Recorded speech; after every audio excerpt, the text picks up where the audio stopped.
وسلم وبارك على نبينا وحبيبنا محمد وعلى آله وصحبه أجمعين وبعد. We continue inshallah with reciting a hadith from Kitab الشمائل, and I think what I'm going to do is I'm going to continue to do this until we cover like one hadith from all of the chapters of this book until the end of it. There's not much left of it, so we'll do that for the next couple of weeks inshallah ta'ala. I think there's barakah in doing this, and I hope inshallah you're finding it beneficial. Tonight I'll recite from the chapter Bab Ma Ja'a Fi Sifati Sharabi Rasulillahi sallallahu alayhi wa sallam, the chapter of regarding of what he drank. And then we're going to recite a hadith Bab Ma Ja'a Fi Shurbi Rasulillah alayhi sallam, how he drank alayhi sallam. There's two chapters, one what and one how. So the first one, قال حدثنا أحمد بن منيع قال حدثنا إسماعيل بن إبراهيم قال حدثنا علي بن زيد عن عمر وابن أبي حرملة عن ابن عباس رضي الله عنهما قال دخلت مع رسول الله صلى الله عليه وآله وسلم أنا وخالد بن الوليد على ميمونة رضي الله عنها. So Ibn Abbas says that he entered the house of the Prophet ﷺ, the house of al-Mu'mineen Maymuna al-Harith radiallahu anha. And it was him and it was Khalid ibn al-Walid radiallahu anhu who entered the house of the Prophet ﷺ. For some reason they entered together, it doesn't say why. فَجَاءَتْنَا بِإِنَاءٍ مِّن لَبَنٍ. She brought a pitcher of laban. Laban is not yogurt, it's milk. The Egyptian brothers and sisters know that well.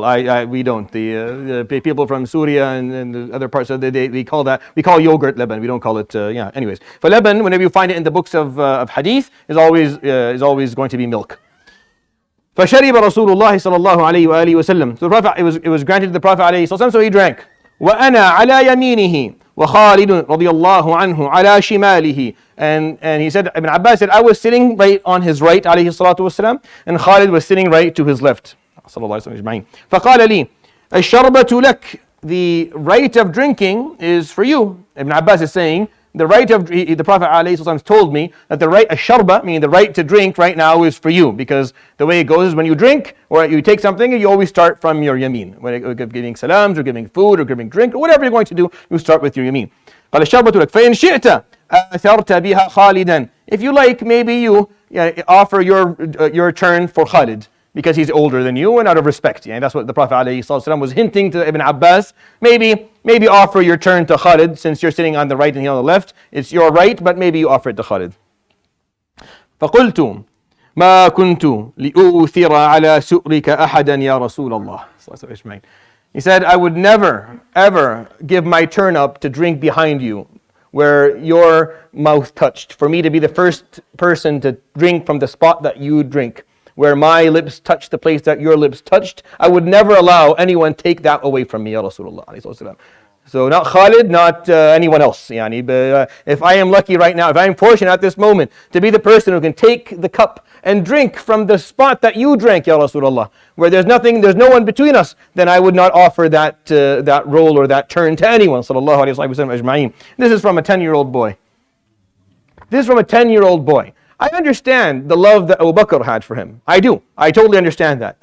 You can fall in love, you can love your friend to the point that Abu Bakr did. I understand the love of Umar and Uthman and Ali. Ali grew up, he married his daughter. I understand Zubayr. I understand the people who grew up with him ﷺ and went from childhood to manhood. I understand the people who were mature enough to understand the sacrifices he was offering ﷺ. But I don't understand a 10-year-old boy. I find that a little bit challenging. Why does a child love him that way, alayhi salatu wasalam?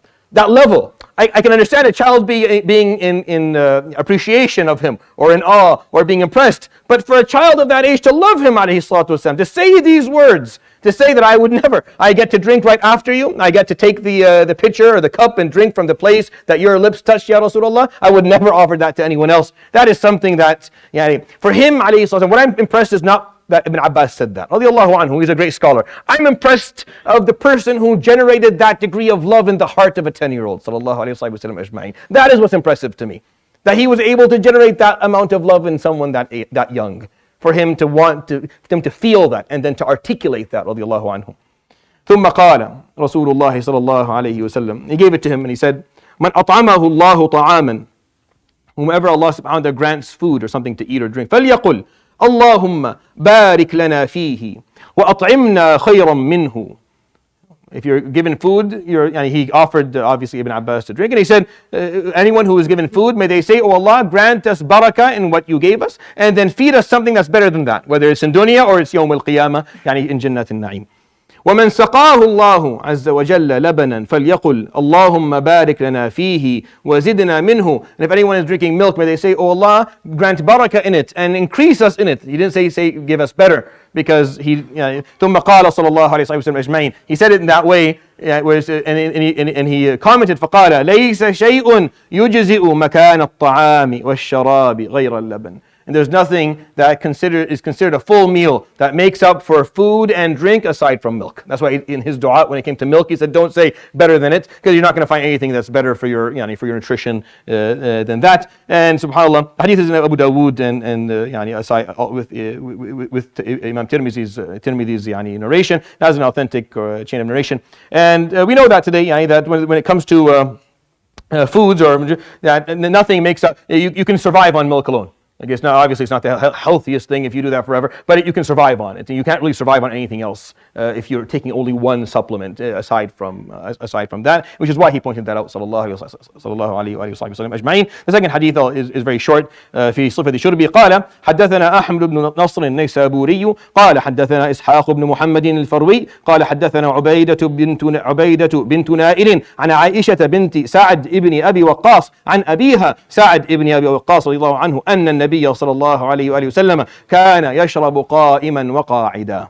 The hadith is in collection of others tuhfa as well. And where Sa'ad tells us the Prophet ﷺ would drink, sometimes he would drink sitting down, and sometimes he would drink standing up. The majority of a hadith that we have is where the Prophet ___ would drink sitting down, but he was seen multiple times __ drinking standing up, and he would often, when he drank, he would take more than one breath. Meaning he would drink and then take a breath and then drink and take a breath, and it was counted most either to be twice or يتنفس في الإناء مرتين, or 3 breaths __. He never drank it all at once, whatever it is he was going to drink sallallahu alaihi wasallam. He would do it most of the time sitting down, but he would often do it standing up as well __. And he would drink all that was given to him, whether it was water or milk or anything else that was offered to him __. And he would never really turn back anything that was offered to drink in his life sallallahu alaihi wasallam ajma'in. I'll end with that inshallah ta'ala. I hope that was a benefit to you. Subhanallah bihamdika la ilaha illa anta astaghfiruka wa atubu ilayk. Wa sallallahu wa sallam wa baraka ala nabiyyina Muhammadin wa ala alihi wa sahbihi.